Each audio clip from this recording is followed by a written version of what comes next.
ruler who's leading the way. Yeah. He's got a passion for all things nerdy. Dungeons and Dragons, his world's not blurry.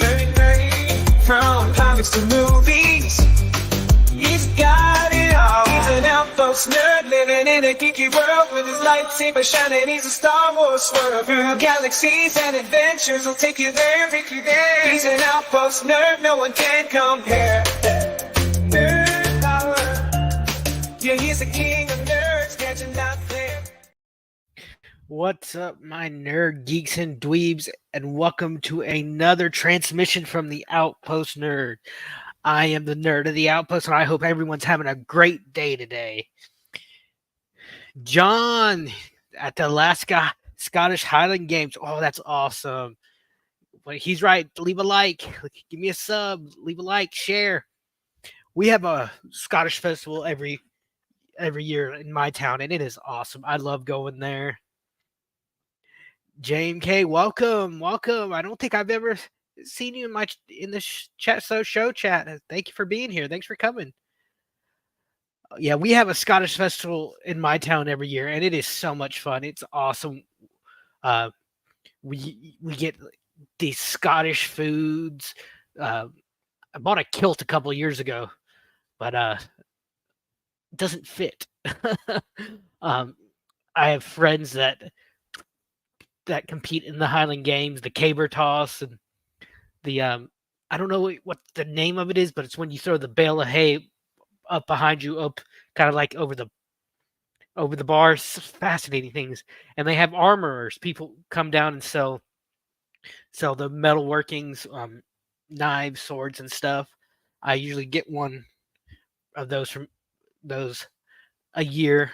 It's like a little time I splurge, but that sounds cool. So, I haven't been streaming this week. This week was a rough week. I went to about 4 job interviews in the past 2 weeks, and one of them shocked me. Within 30 minutes of me leaving, they already told me, were already telling me no. That's a fast turnaround. I don't know what I could do better in my job interviews. I do great interviews. I have a year's worth of experience. I don't think it's fair for them to be asking trying to get a job in the school system, ask why I was let go from these past jobs, from a past job, when they know school policy is they don't have to tell you.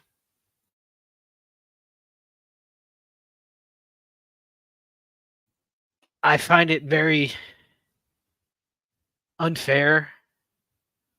I don't think they should ask you a question you don't know the answer to.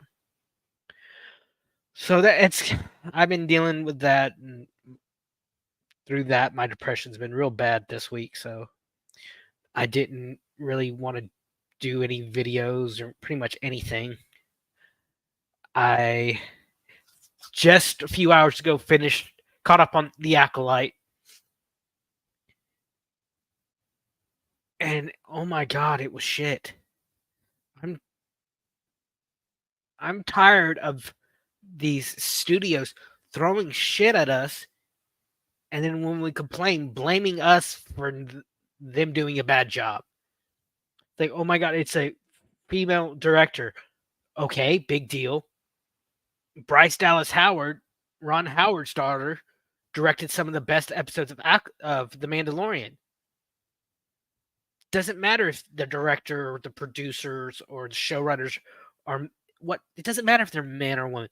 It matters the product they put out, and The Acolyte is such shit. And I don't believe that's I don't believe the alien that everyone was talking about was Kai Adi-Mundi from the alien with the big cone head, like cone head shape from the original trilogy or the prequel trilogy. That's not him. One Kai Ad Mindudi Mundi Kai Addy Monday was only 90 was he was born in 92 BBY. So that's before the Battle of Yavin. So if that's the case, during the Clone Wars, he would have been in his 60s. Because the Imperial era is what, 20, 25, 30 years? No. And if this is set only 100 years before the Phantom Menace, where the fuck is Yoda? Yoda's the Grand Master of the Jedi Order at this time. Where's Yoda? During The Empire Strikes Back, Yoda says he's over 900 years old. And when he was 200, it was when he became the Grand Master at around 200. Because it says he had been training Jedi for 700 years at that point. But so where's Yoda? And this jungle duel that everyone's talking about, saying, oh,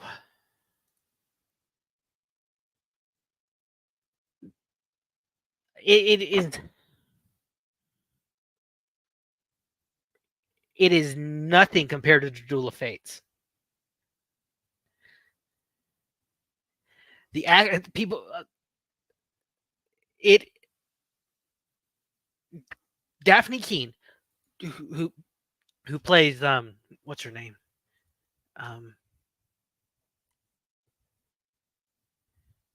She plays Jackie, the little girl Padawan with the spikes on her head. Terrible actress. Daphne Keane, she's more stiff than a fucking piece of wood. She's wood, so wooden. Even in pictures I'm looking at of her, she just has that straight face, straight monotone looking face. It's awful. They said they wanted to strive to top that iconic Phantom Menace duel, the Duel of Fates. Well, guess what, people? They failed spectacularly. And that is the only time I will use the word spectacular in describing this show, is they failed spectacularly. The Duel of Fates, it gets its name because the outcome of that duel changed the fate of the galaxy, of the story of Star Wars. If Qui-Gon had survived that duel, it would have changed. I don't think Anakin would have fallen to the dark side. Qui-Gon he was not so rigid like Obi-Wan was. Obi-Wan was not a good teacher.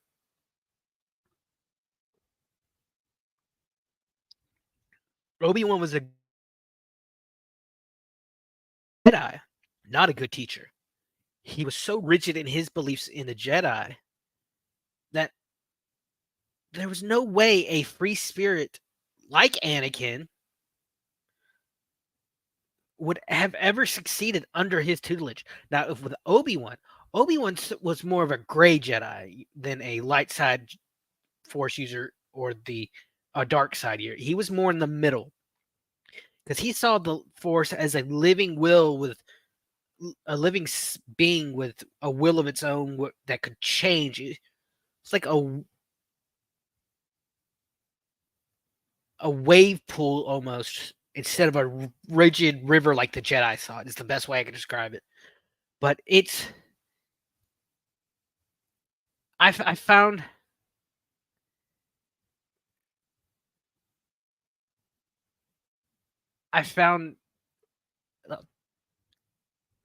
myself like watching the Acolyte and saying, "Are you fucking kidding me?" It was awful. It is mind mind-blowingly awful. And when you have a actor like Ray Park who played Darth Maul, an athlete, a swordsman in his own right, there's no way you could top that.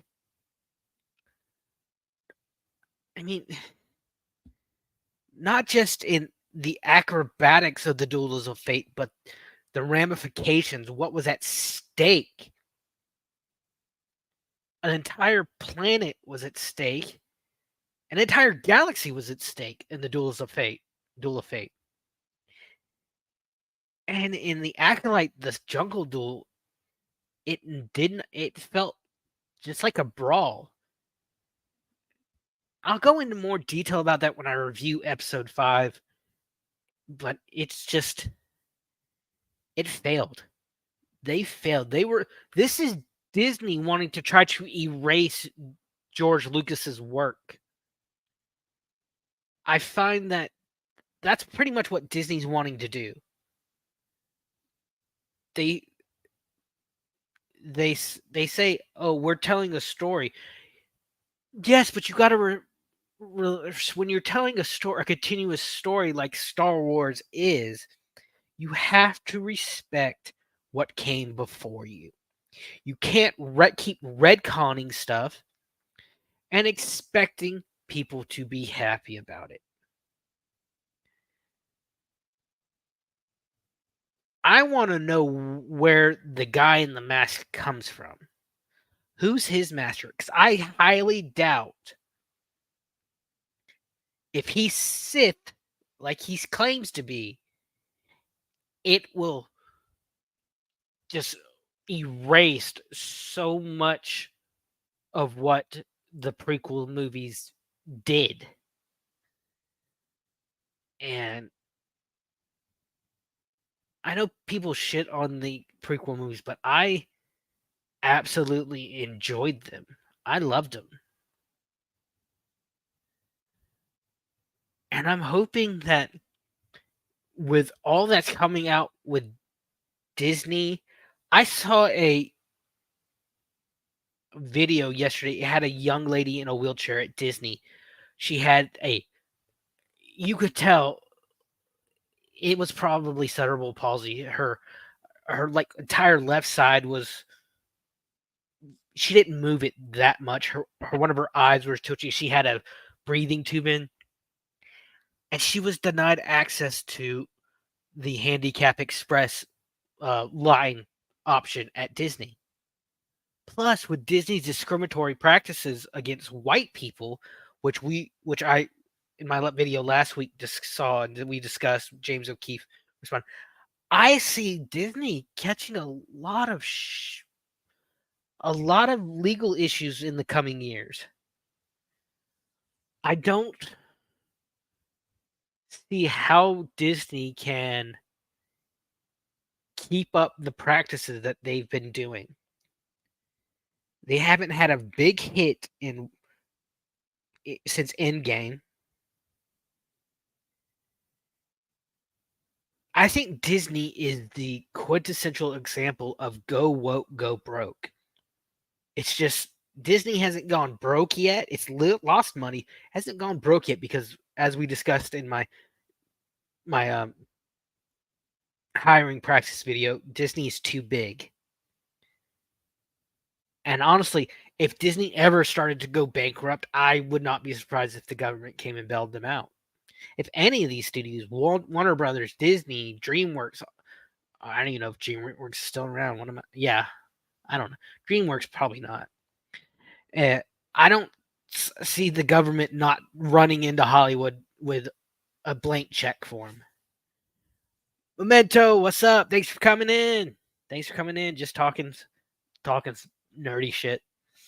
But these Jedi that we saw in the Acolyte are not the Jedi we saw in Attack of the Clones. No, they are nowhere near that level, that they were in episode 2.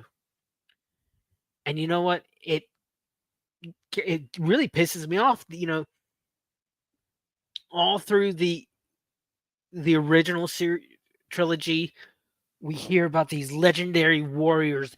Like Jedis are supposed to be like knights in shining armor from England that we romanticize. Because episode in episode 6, Han Solo puts it perfectly. When Chewie tells him that Luke is a Jedi Knight and he's come to save him, and Han responds, "I've been out for how long?" And everyone gets delusions of grandeur. It's just this is just really just wiped away that idea, that grandiose idea that the other two trilogy, the prequel and sequel and original trilogies, gave us on Jedi, about Jedi. And it really just it's pissing me off.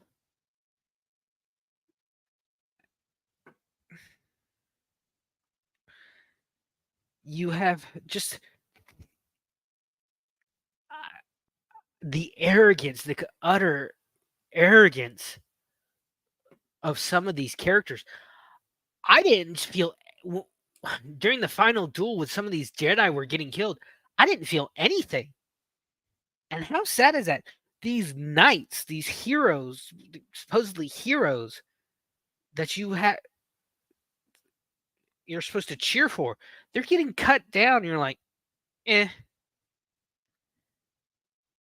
A good character, when you introduce a character, you're supposed to create these opportunities for the audience, the readers, or the watchers to connect with them, to feel something for them.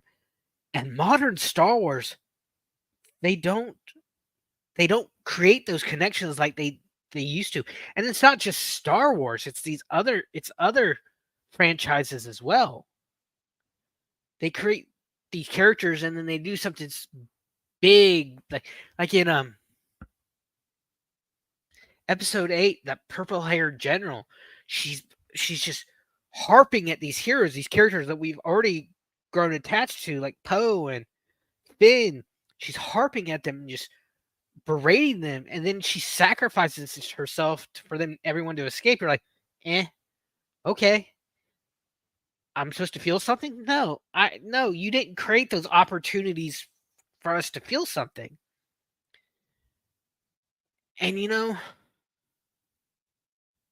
I'm tired of not being able to express these views to fans, and without getting attacked, being called sexist. Oh, you just don't like it because it's female lead or a female showrunner or female director. Oh my God, tell me you don't know the history of the franchise without telling me, because we've had strong characters. Padme, Leia. Leia ran the rebellion. If it was not for Princess Leia, the rebellion would have failed. But it's just because you don't like modern Star Wars, the feminist, the woke Star Wars, that means you're not a real fan. You're not allowed to criticize or anything. How dare you not like the propaganda we're putting out, basically? And I'm tired, guys. I'm tired of feeling like I have to walk on eggshells throughout my entire life. I'm tired of reaching out to people to try to talk to them and either getting ignored or chastised for doing so.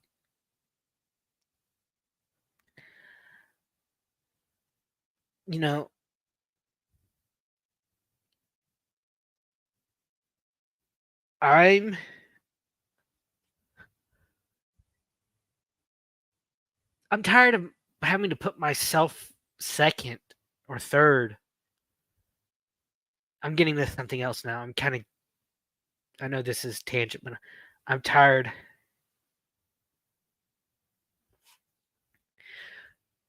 Thank you, Jane K.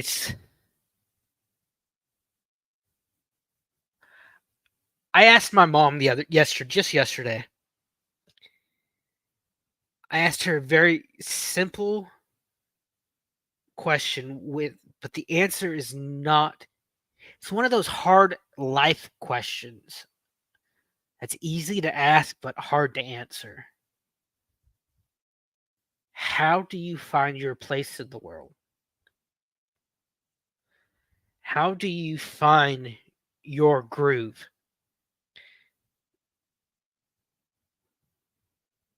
I don't think I'm 36 years old. I've been stuck for 10, 15 years trying to get on my feet, going to school, going to work, to some dead-end jobs. I was told growing up, "Oh, if you get your college degrees, doors will open for you everywhere." Well, I'm here to tell you that is bullshit. I have my associates, and no more opportunities have opened for me than before. My associate's degree is worth less than a high school diploma. I honestly believe that. I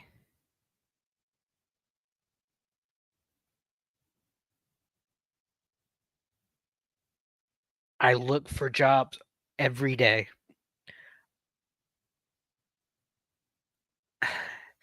I know it's gonna be. I know my associates is in the arts, and I know that's not much. Not a lot call for that. I know, but I was always told, hey, just if you have one, if you have an associate's degree, it'll open up a lot of doors. But it hasn't. I look at the job board every day, and I find nothing but jobs with. No, I can. My handwriting sucks, let alone drafting. What I do is I do a lot of producing. I have a lot of experience in editing, film work. Um, you don't. I don't know if you heard me talk about this. I have a experience in working in a newsroom. I have a lot of customer service experience. One thing I've taken from my year in education, it's a lot of crisis management. I had a lot of crises with the students I worked with. They were special needs, loved them to death, great kids. I always told them, just because you're in this class, it does not mean you're any different than any other kids. You could do anything. I always told them they could do anything they wanted. I know that sounds cliche, but it is absolutely true. And you know what? A lot of times they needed to hear it. They needed to hear, "Great job." But yeah, I did. I worked in the newsroom at my local news station in 2020. I'm not going to during that time, and we all know how crazy that was. Um, I would literally have seconds to set things up for the next segment. And then I remember one time we had a guest come in. We were setting up for the interview, and they're as they were sitting down.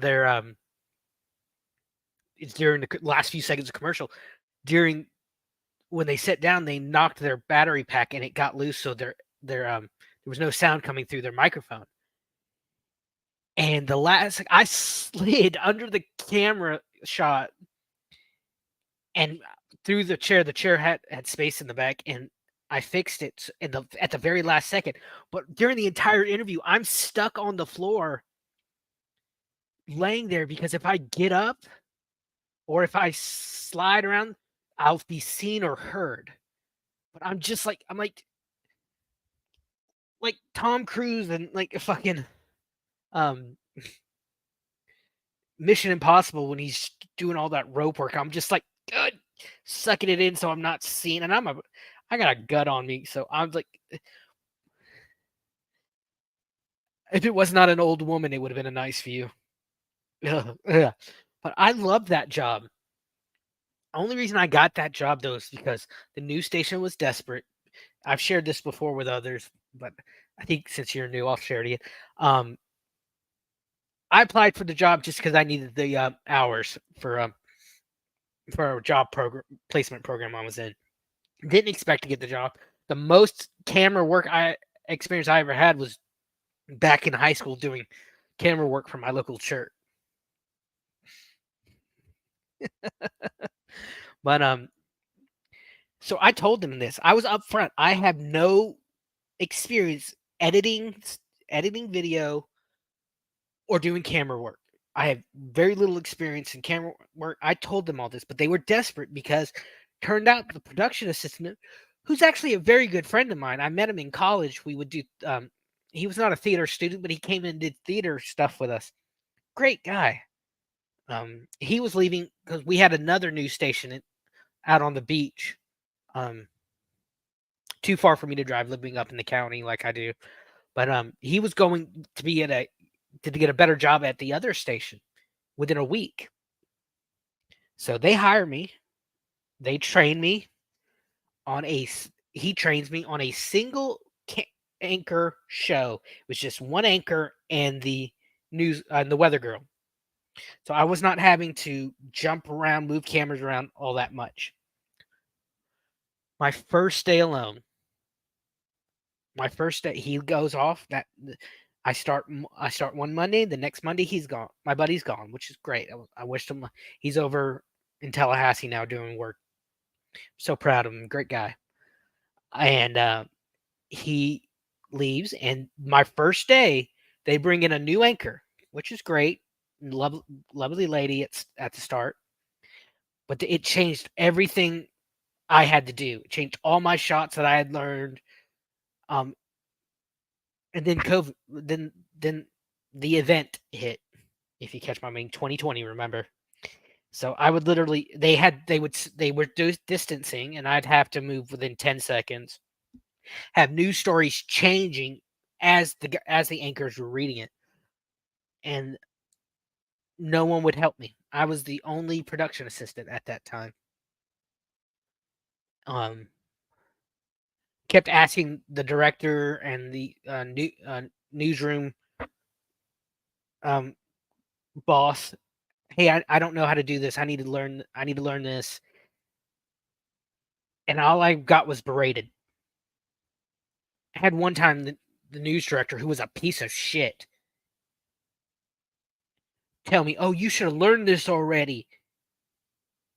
I said, the one who did all this just left because the other news director, he couldn't work during the event because he had an autoimmune disorder.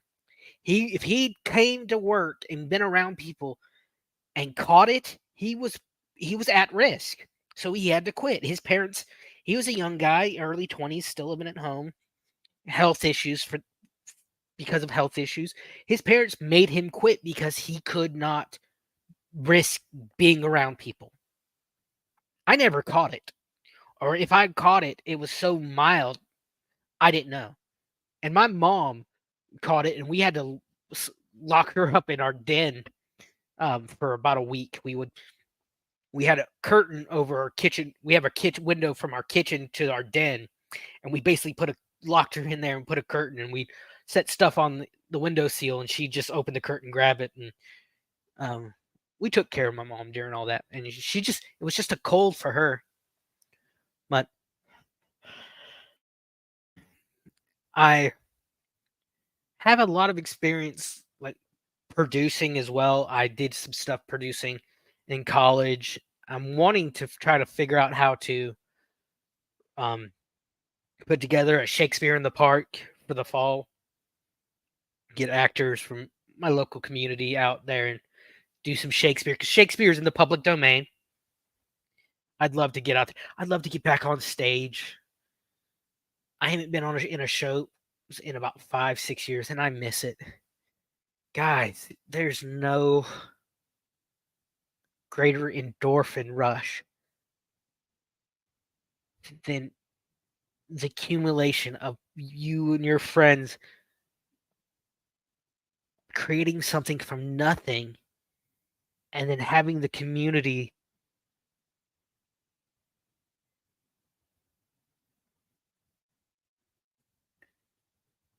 a VT drama. What's that, J&K? I've never heard that phrase before. But I love performing. I love that endorphin rush of accomplishment.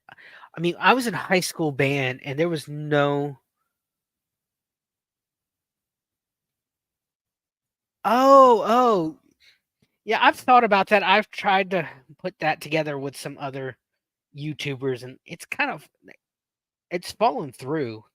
I would love that. I used to listen to those radio dramas on on NPR like on Saturday nights. I love them. I love listening going back. Um oh yeah, that yeah, I've tried it. I used to listen to, like, Prairie Home Companion. I'd go back on YouTube and listen to the old like the Shadow, the Green Hornet radio dramas. Oh, I love them. Those are so much fun. Um I love listening like old Mel Blanc radio dramas, Mel Blanc who did the entire Looney Tunes. He also did radio dramas and they're so much fun to listen to. Um but I've I've tried it to get together. I've tried to get people together for D&D streams and it just never really coalesced. I'd love to run a Dungeons and Dragons game. I've been a player and I've kind of always wanted to try my hand at being a dungeon master. I mean, it's just I'm a huge fan of voice acting in general. All right, that's one. That's one. That's cool. Thanks. I I love voice acting. Been a fan of voice acting for years. Um, I used to listen all the time to Rob Paulson's Talking Tunes. Rob Paulson is the voice behind Yakko Warner from the Animaniacs, Pinky and the Brain. He was the original Raphael in the '90s Teenage Mutant Ninja Turtles. And then in 2012, when Nickelodeon did Ninja Turtles, he came back as Donatello. So this guy is the voice of my childhood. Him, Jim Cummings, who does Winnie the Pooh, Darkwing Duck, all these great Disney voice actors. They're my heroes. I would love to meet them one day. I actually talk sometimes with Yuri Lowenthal, who did the voice of Sasuke in Naruto. He did Ben Tennyson in he did teenage Ben Tennyson, not in Ben 10, not the original series. He it was after the hurricane, about a couple months after the hurricane. I commented on his Twitter page, and he sees where I live, and he asks if I'm okay. And I'll email him, and I'll tweet to him on Twitter, send him a message on Twitter, and within a day, I could expect a message in the afternoon. And he actually said to me, I want to go to one of these cons and meet these actors like him, Vic Mignogna, Rob Paulson, all these huge actors that were basically the voice of my childhood. And I told him about my financial and job predicament. He said, "Hey, if I'm ever at a con near you, let me know and I'll get you tickets." I'm thinking, holy shit, this guy is awesome. And if I couldn't create, if I couldn't write, if I couldn't do these little videos, and I do, my depression stops me sometimes. When it gets bad, it's not about wanting. And this is what I think people don't realize about depression. They'll say, just get over it. Suck it up, buttercup, and shit like that. That doesn't do anything but make it worse. Depression is not about not wanting to do something. You want to do it. Like I've had things I wanted to do, like every fiber of my being, but my depression is just not letting you.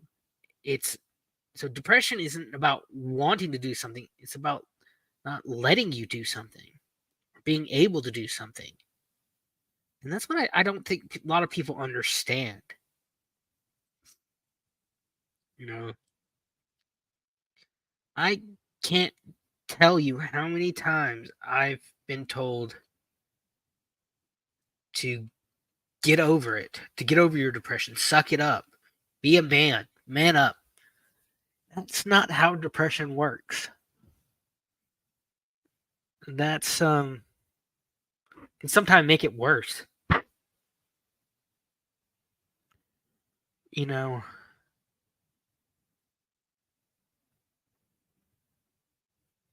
the in feeling this way, that's why I reach out. That's why I talk to people. I'm always every few weeks I'm checking on people, my friends. Hey, I haven't heard from you. Are you okay? I never once do I get that courtesy in return. And I don't really that doesn't bother me. It would bother me more if I didn't reach out and they started feeling that no one cared. Like I recently been watching Jason Sudeikis' show Ted Lasso, and Ted is always reaching out, and a lot of times he gets hostility in return. But there was one episode I watched just yesterday where one of the characters, she confronts her mother. Her father had passed away. Her father would cheat on her mother, but her mother decided to stay, and she hated her father for cheating on her mom. And her mom told her, said, I knew all about his cheating. And she says to her mom, well, I hate you two for allowing him to hurt you like that, treat you like that. And her mom responds, I think, in an amazing way. Her mom responds, she's like, I'm glad you feel something from me, because I'd rather have your anger than your indifference.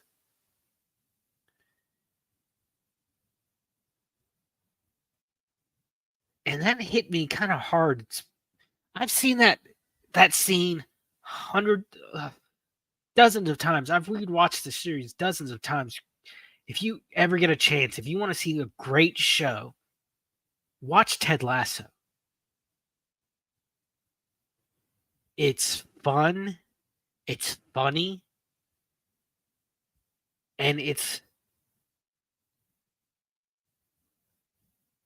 makes you think. I I'd rather know that I reached out to help somebody than risk them feeling that no one cares.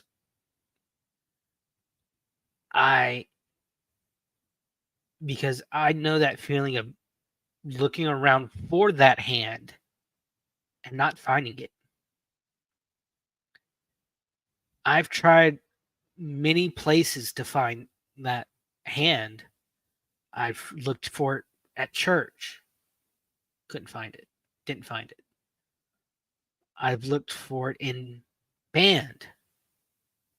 Didn't find it there either. Looked for it in my college theater group. Didn't find that. I'm looking for it on YouTube. So far, there have been a few times where I think I found it for them to pull away.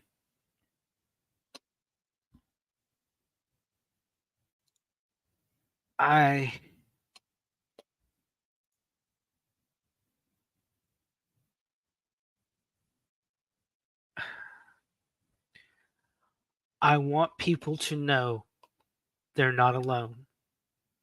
And that's what I try to do with this channel. It's not just movies and TV shows. I've done streams and videos on psychology terms and ideas that I've gone over in my time in therapy. Because I want people to realize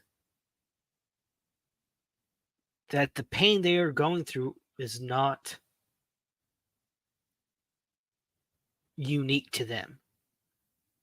It's not that it's not unique to them. Everyone's pain is different. It's not less.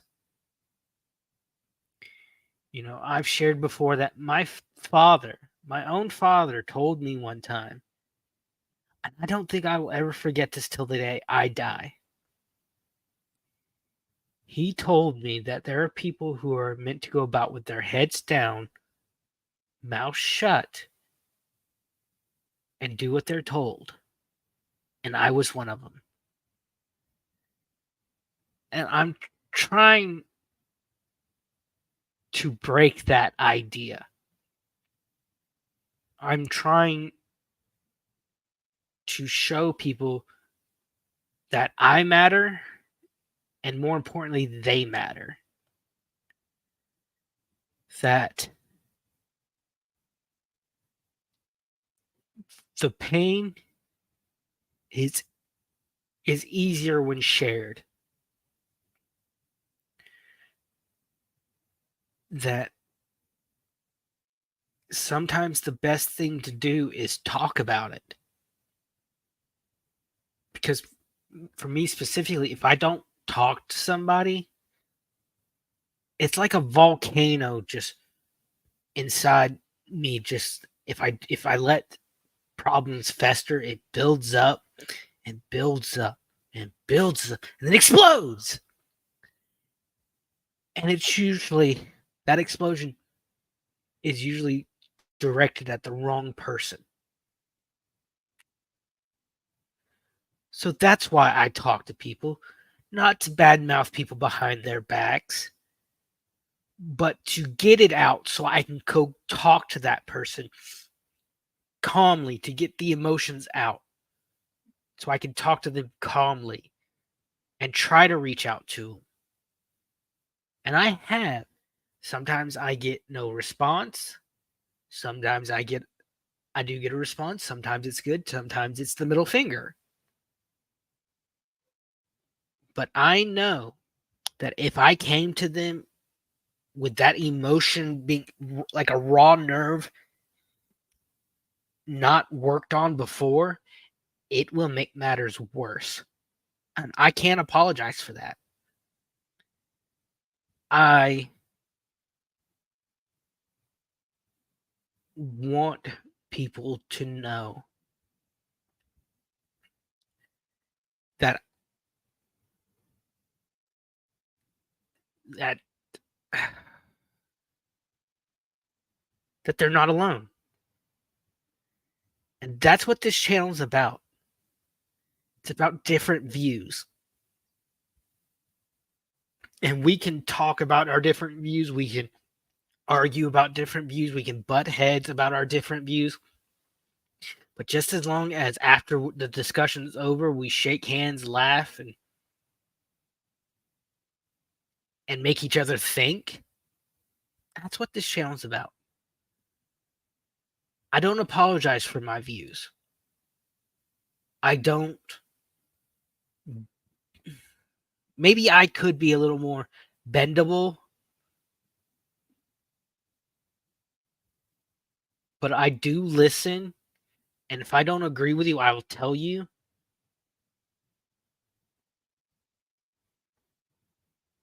And I don't deserve any hostility in return for that. I don't want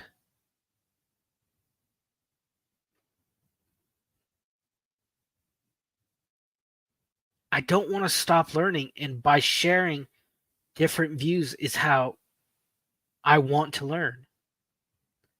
Talking Trash and Truth and I did something last year where she helped me find my spirit animal. And it's an owl. You know, ferocious, a, a, a predator that is still quizzical. You know, I've when I started going looking back at my experiences and stuff, that's not far off. It's like I told my professors in the theater in school, um, I'm starving to learn. I think when a person stops wanting to learn new things, it's just time to hang things up and go off into the sunset. I love learning new things. I love hearing people share their views. I've said it before. That's why I like talking to Shelly or Winning. I like hearing their different views. I mean, I don't always agree with them, but that's fine. We don't have to agree.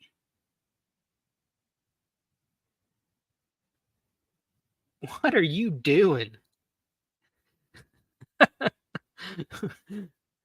mean, I love listening to people's stories. Because as someone in the arts, that's what I am. I'm a storyteller. And I love listening to other people's stories. I love getting glimpses into their world. Financially, not at the moment.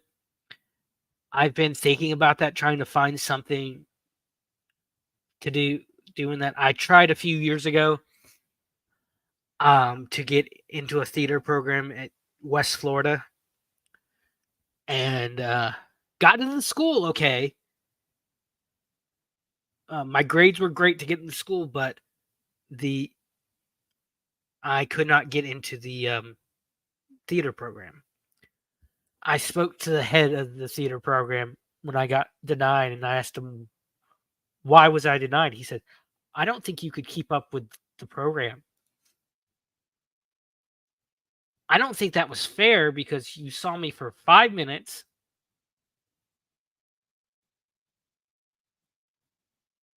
And that's all. I never spoke to the man directly.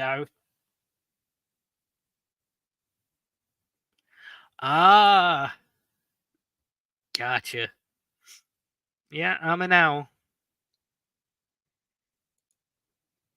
Um, but I don't think that's fair because in my time getting my associates, I worked my ass off. I worked 12 hours a day for my associates every semester. I'd get there about 8 o'clock, do my core classes in the morning, my math, science, computer classes. Around 11, 10:30, 11 o'clock, I'd be in the theater for my theater class. Then I'd have from like maybe 12 to 2 time to do for lunch and school work. I'd go to the reading and writing lab or the math tutoring center to do that. And then from like 2 to 4:30, 5 o'clock, I was on the stage doing my stagecraft classes when we learned how to build sets, paint. Oh, the worst ever smell. Speaking of stagecraft, the worst ever smell I ever smell. A smell that 5, 6 years later still lingers in my nose that I can still smell, still remember. So rotting paint. Just, oh, if you want your nose hair burned, and this was like 3 or 4 year old buckets of paint that we had to use because in the theater you don't throw shit out. And I was doing that for about 2 or 3 hours a day, and then I from like 5 to 6:30, I'd either be I'd get dinner and then working on my painting projects. We had this thing where we built our canvases, and we painted to make it look like shattered ceramic, shattered like stone. So I'd be working on that. There were sometimes I'd get there like 7 o'clock in the morning. I'd go get the key to the theater, go into the shop and work on it then. And then from 6:30 to 9:30, I had rehearsals. And then I'd have probably about 30, 45 minute drive home. And I don't know about a lot of people, but me personally, when I get home, I have to wind down. I can't just go get home, eat, and go to bed. I have to get kind of relaxed, and that takes about an hour. So I'd be wired and awake till like 11, 11:30, 12 o'clock, and have to get up at like 5 or 6. It was hard, but all that work paid off so much when you get on that stage and it's you and your scene partner creating something unique, something special, something that'll never be seen again. That's why I love the theater. I'd love to do on camera work, and I hope to one day, but the theater, that's where my passion is because you can do the same show over and over and over and over again and never do the same thing twice, never have the same experience.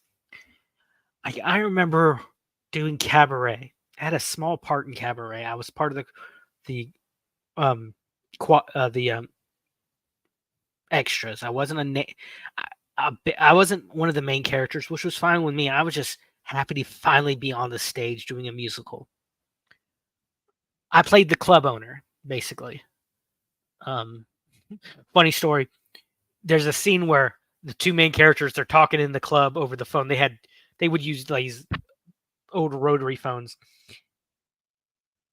and our main actress, she had her hair like really teased out. It's the 40s cabaret scene, so she had it teased out.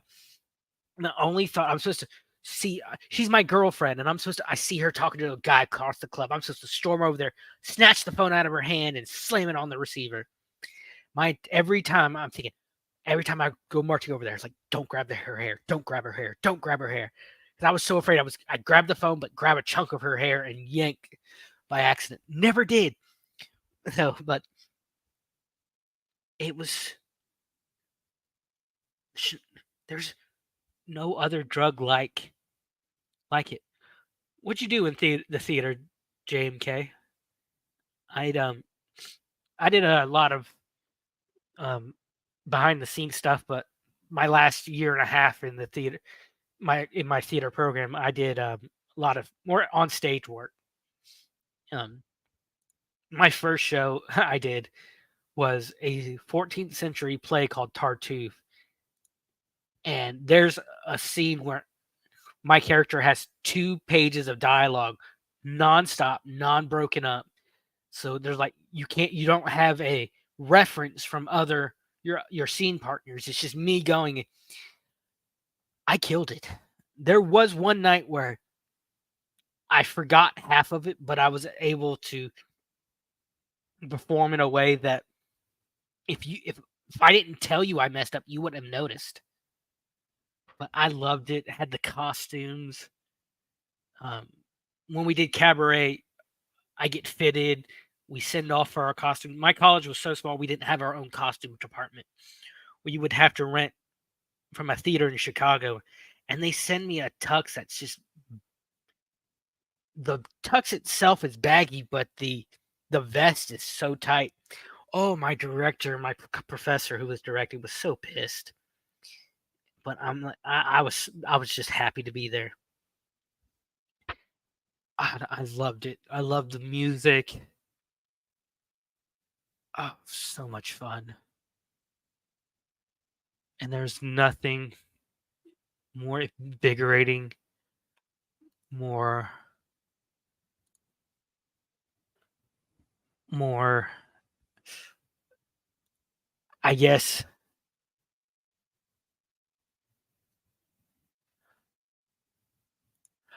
Oh, dude, you were Tybalt and Romeo and Juliet. That's so freaking cool. I'd love to. That's one of my dream roles. I have a list of dream roles that I'd love to play. I'd love to play. Excuse me.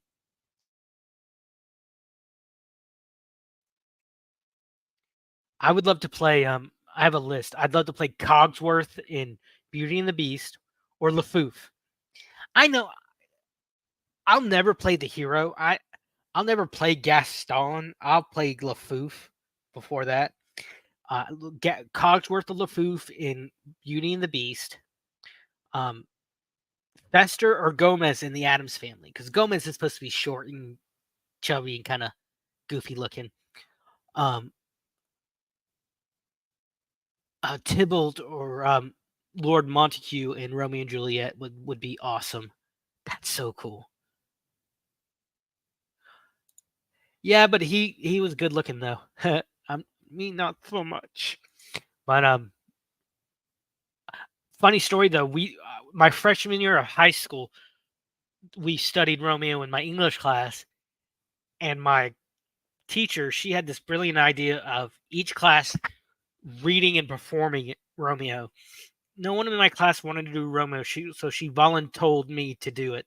So I had to read Romeo, and we went over to the theater department and did costumes and kind of small little stage. And I remember looking down when I was reading, my friends kind of laughing and pointing at me, but it was fine. It was okay. I'd love to play Marcellus in the Music Man. That is my number one role, and sing the Shapoopy. Oh, I would love that. I would love to do these shows. Um, but since the hurricane, our we don't have a civic center anymore in my town, so that's one venue down. Another venue was a small little theater that they just got around to finding taking oh, what's it called? Hunters come in and they say, oh, I can do it for this much, and bids. They just now taken bids or accepted a bid to fix this theater. Um, our community theater, we only have one community theater, and that they go fast. A lot of people want that's a cutthroat audition, and they're doing Spam a lot. They're rehearsing for Spam a lot in the fall, which is gonna be cool. Um, I miss it. I miss it so much. I mean, I did marching band in high school, and there's I remember that feeling of being part of a unit, part of something, and you worked all summer. We were out there in the heat, just like the football players were. That we didn't have all the um, gear on as the footballs. We were out there the same amount of time that the football players were, learning the music, learning how to march while playing the music, and then learning all those formations. And then finally, Friday night comes. You're cheering on your team, your school, your friends, your classmates. You're cheering them on. You're screaming when they make a touchdown. You're silent when one of them is hurt. But then halftime comes. Then halftime, you realize halftime is your time. And you start using the music, and you start going everything you learned all those weeks in the hot sun, all the sunburns, all the heat strokes, all the gallons of water you chugged, all are paying off. the music is playing, the music's echoing through the stadium, and then you snap into your final position, and that final note just echoes, and your classmates, your friends, your teachers, they jump up screaming and cheering. They're singing along with you, and all that work is paid off. And you don't realize how rare that is. And you don't realize some of these fellow band geeks, they're your friends for life. Oh, a clarinet player. I played baritone. I had it harder than you. I had to carry a 15-pound baritone. You had to carry a little clarinet. Oh, that was a big discussion in my high school band of who had it worse. Like drummers, they had the straps that they got to, or the harnesses. Sousaphones, they had it over their shoulders. Baritones, we had it worse because we were the heaviest that you actually had to hold outward with your hand. Graduation, homecoming for a baritone player sucked because you had to stand there and keep playing the same song on repeat for like 15, 20 minutes while all the seniors were coming. But you marched with a bass clarinet, though? Come on. I never saw someone march with a bass clarinet before. But it was nothing like it. There's nothing like performing live in front of a live audience.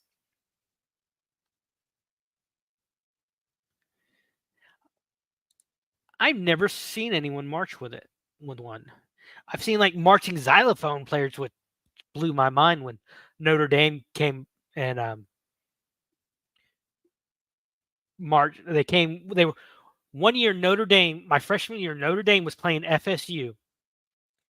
And my town is just a couple of hours from Tallahassee. So the Notre Dame marching band came and to practice at my high school football stadium.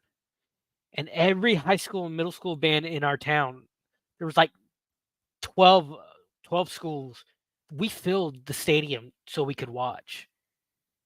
And the band professor from Notre Dame said he was shocked to see so many people there, but it was so awesome seeing all these interesting instruments and all these college kids playing.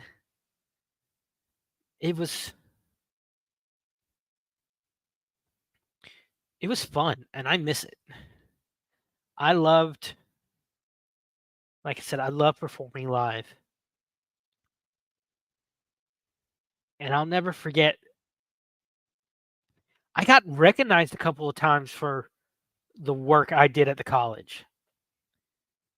I remember signing autographs for people, and it was so weird.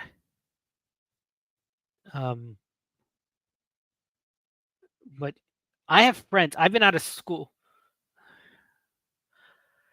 This is going to hurt my soul to say, but I'm about 2 years away from my 20-year high school reunion. Oh, see, but then you had the strap. Okay, that makes sense. Like at my school, I don't know how it was at you, but did you ever have to do arm circles for punishment? Like if you were messed up or if you were talking when you should have been listening, we had to do arm circles. Clarinet players and a lot of like the clarinet players, they'd break apart their clarinet and do arm circles that way. When I had to do arm circles, I had 15 pounds on one arm and I started going lopsided after a while doing so many arm circles. Or that's how we would warm up. We do arm circles, stretchings, and stuff like that.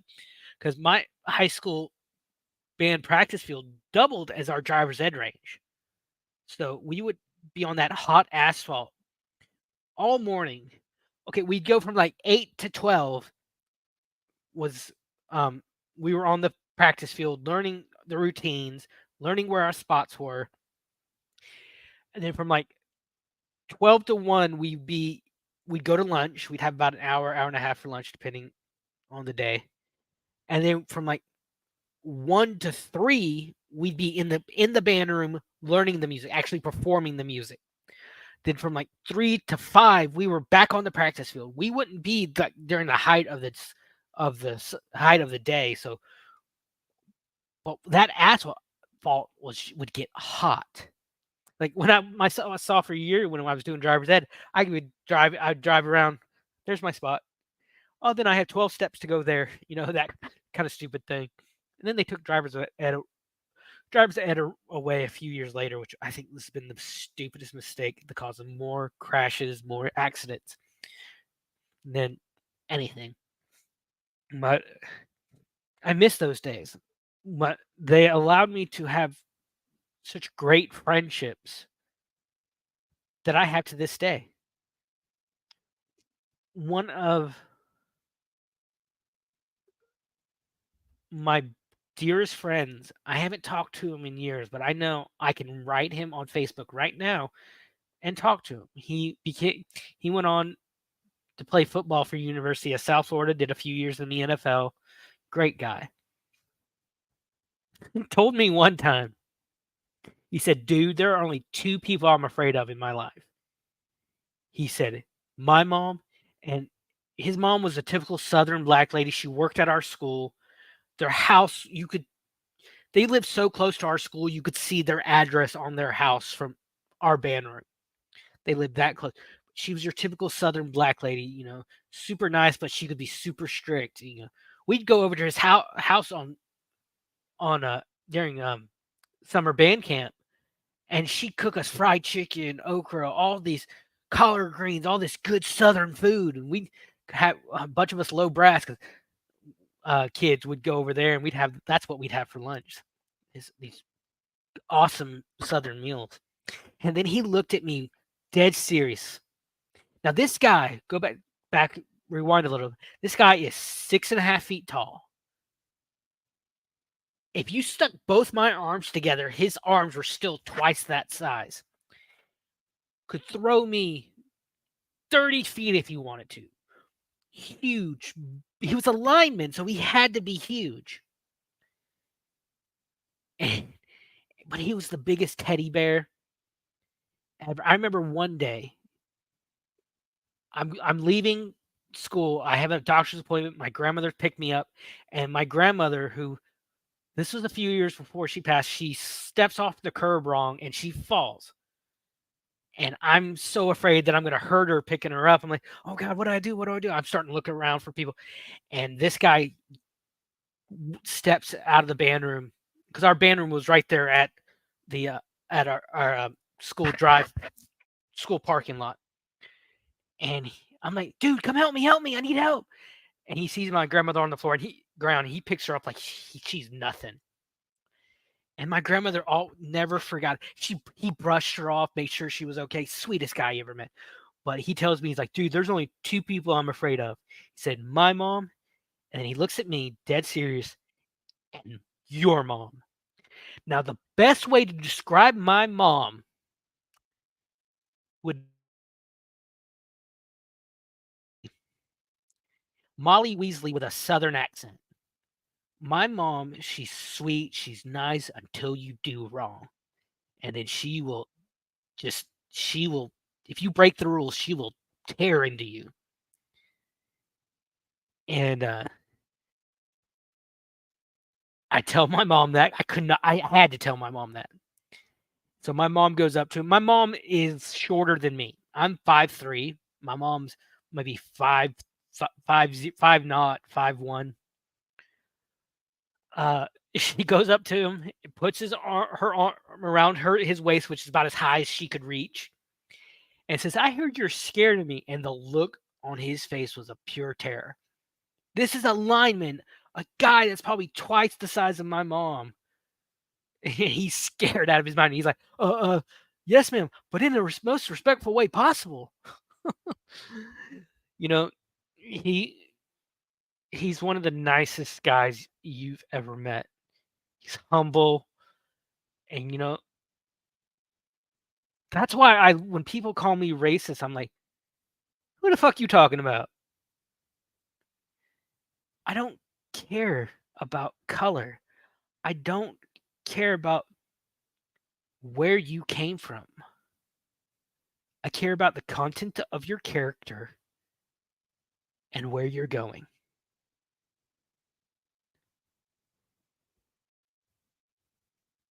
And it's it boggles my mind that the world in the past pretty much ever since I got out of high school. I got out in '06, and it's gotten worse and worse since then.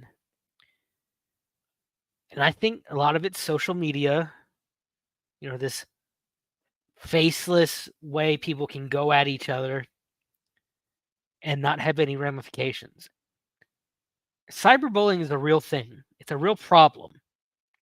But as usual, like Nick Rekieta always said, he would always say, You mean Richards? Objection, Your Honor. What the fuck is going on here? he'd said that, but no, that's not what I'm talking about. He always said that the courts are like 10, 15 years behind modern technology. And I think he's right. We have a lot of people being pushed to unalive themselves through cyberbullying. When I was growing up, bullying ended when the bell rang. But now it goes on, and it's like it's fucking insane. And it makes me wonder, what the hell is the world coming to? Sheriff Buford said it perfectly. What the hell is the world coming to? And I want to be an escape. I want my channel to be an escape from the problems of the world, from being beaten over the head with an agenda. I think we didn't get this agenda with Top Gun Maverick, which was one of the, even though it was a kind of a ripoff of New Hope, the trench run. Come on. If you didn't see it, come on. That's all I can say. Come on. It didn't have an agenda. But then we're getting all these things out of Disney. Oh my God. It's just beat you over the head. Agenda. Woke. Politics. Come on. We need an escape. And this channel, I hope, is an escape. So, I keep saying that I'm going to be doing this and that. I'm trying, guys. I'm trying to get to a place where I can be the entertainment that you deserve.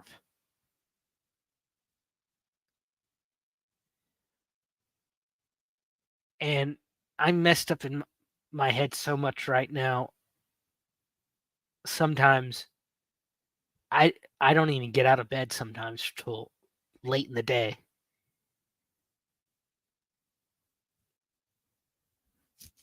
I apologize if I'm failing. Yeah, that's the thing. Disney had so much content they could have gone back in the expanded universe. But no, they wanted to create their own thing, their own shit, so they could push an agenda.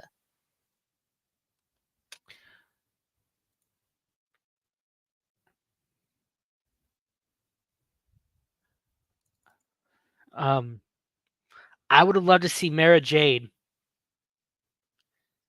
I would have loved to see the Yuzong Vong, which are a race in Star Wars.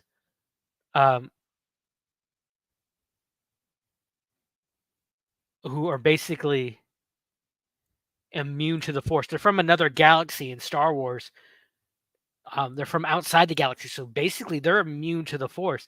I would have loved to see Kyle Katarn, who was basically he was a New Republic era Jedi who left the Order and becomes like this bounty hunter and basically reconnects to the Force. It was so much amazing content that they could have put out that they didn't, that they've just screwed over, that they said, fuck canon, we don't care. And that's a lot of the problems with the Acolyte. This man is not a Sith. This masked man is not a Sith. Because if he's a Sith, the episode one is just done for.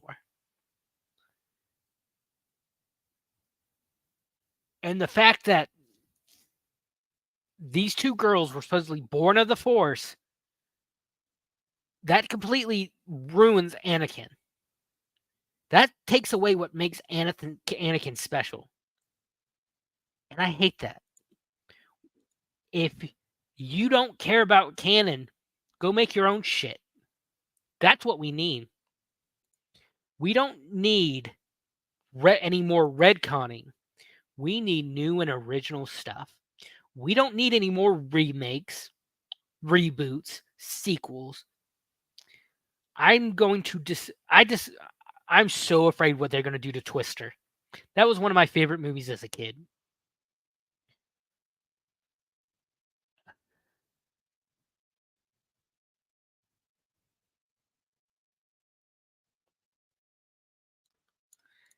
Yeah, a lot of people are just saying fuck this shit, I'm out.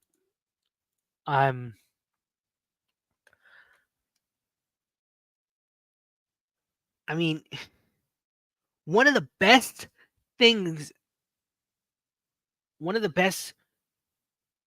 shows I've seen in a long time was Fallout. Fallout, they did their own thing, but they did not do their own thing at the sake of canon. There were so many Easter eggs, so many little story elements that us as gamers, I've played 2 New Vegas, and I'm right now playing Fallout 4. Loving it. I haven't touched the main quest all that much. I'm just exploring the Commonwealth. Love it. I finished Fallout 3. Didn't finish New Vegas because the game version I downloaded, I get to a point and it would crash every time, no matter what. Tried reinstalling it, didn't work. But I know the story, know it. That's what we need. We need people who respect the source material enough to be able to do a good job when translating it onto the big screen. I saw interview with one of the game developers for Fallout, and he said when he went on a set tour of the overseer's office in one of the vaults that they go on the show, and the attention to detail, they had on the table stacks of papers about the water filtration system and how many gallons were being used. And he asked them why would they create something like this. He said, the director says, so we could, if I wanted to, we could go do close-ups on this stuff, and it makes sense. And that's what Star Wars and Disney is not doing. Star Wars and Disney are not respecting the source material. They're wanting to erase George Lucas from the history of Star Wars. And I'm sorry, there's no Star Wars without George Lucas. And until they learn that, I don't think Star Wars will ever be successful or fun or interesting ever again. And I think that's a lesson that Disney may be starting to learn the hard way. So, just some thoughts, my thoughts. I'm not gonna say I promise I'll do this. I'm gonna say I'm gonna do what I can for the channel.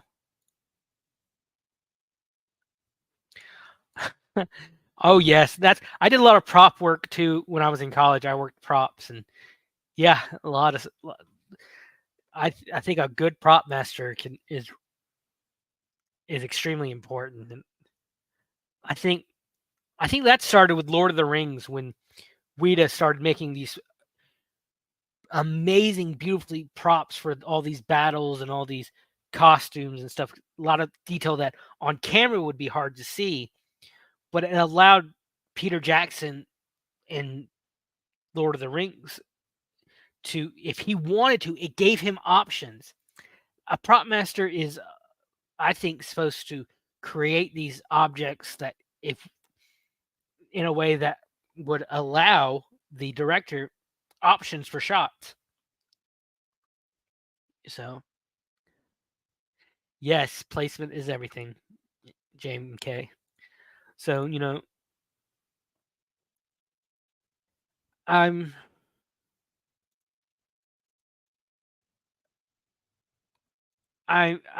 just I'm not surprised that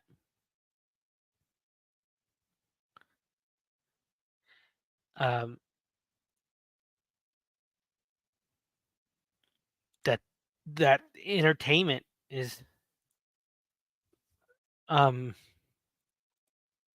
in the state it is now, because we have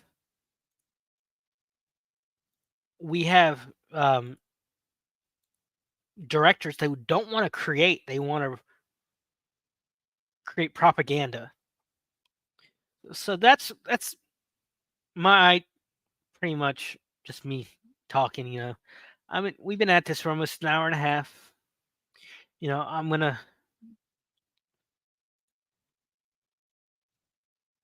I'm gonna wind down.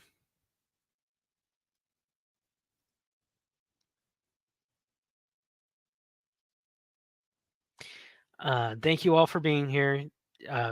Before I go, I want to say, check out my man Winning Reality tonight. He does a Saturday night stream. It's kind of his break from the news. They do funny videos, good news of the week. Yeah, but people have kind of gone off and done their own things. I used some of my earliest stuff was with Shelly at Talking Trash and Truth. Oh, speak of the devil, and the devil appears. Winning, my man. I was just about to share you the link for tonight's show. Yeah, if you want to hear some amazing, like, behind the curtain stuff, like the Wizard of Oz behind the curtain stuff, you gotta check out Winning Reality. And his idea of behind the veil is just so fascinating. I'm usually lurking. It's so he's got such amazing takes on the government and kind of the way things are actually ran. It's like scary shit, but it's so fascinating to actually see behind the curtain. So he's the I kind of see it like this. Shelley's the opinion correspondent, Winning's the news and correspondent, and I'm the entertainment guy. So check out Winning tonight. He great guy, great shows. I usually lurk in there. I'll chime in sometimes, but like I said, and this is what I want people. I need people to realize this. So we go through life just so on autopilot. So I leave off with this because I think now more today we need to do this. I'm the nerd of the Outpost. And remember, find your passion and nerd out about it. I'm gone. Lost in space, I found my beliefs. In this outpost of silence. to my way. Binary code runs through my veins. Every beat and beat, I feel no pain. Signing off, it's time to go. Goodbye, my nerdy friends, see you later. I know through the stars we've shared this ride, but now it's time to say goodbye.